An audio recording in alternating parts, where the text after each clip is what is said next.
കുട്ടികളോട് ഒരു കാരണവശാലും നോ പറയരുത്. കേട്ടിട്ട് അത്ഭുതം തോന്നുന്നുണ്ടോ? വീഡിയോ നിങ്ങൾ മുഴുവനായിട്ട് കാണുക. നമ്മുടെ മക്കളെ നമ്മൾ പലപ്പോഴും വളർത്താറുള്ളത് ഒരുപാട് നോകളുടെ പുറത്താണ്. അത് ചെയ്യരുത്, ഇത് ചെയ്യരുത്, അങ്ങോട്ട് പോകരുത്, ഇങ്ങോട്ട് പോകരുത്, അവിടെ ഇങ്ങനെ ആക്കരുത്, അങ്ങനെ ആക്കരുത് എന്നൊക്കെ പറഞ്ഞിട്ടാണ് മക്കളെ വളർത്താറുള്ളത്.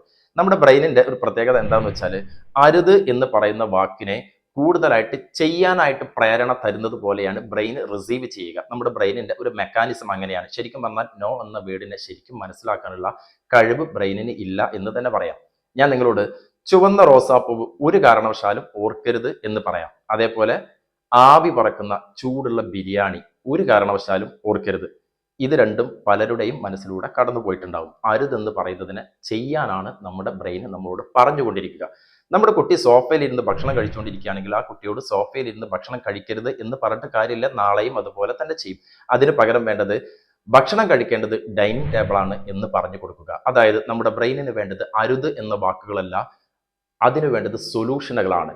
എന്ത് ചെയ്യരുത് എന്ന് പറയുന്നതിന് പകരം എന്ത് ചെയ്യണമെന്ന് നമ്മൾ പറഞ്ഞു കൊടുക്കണം. അപ്പോഴാണ് അവരുടെ ബ്രെയിൻ അത് കൃത്യമായിട്ട് വായിച്ചെടുക്കുക, മനസ്സിലാക്കുക.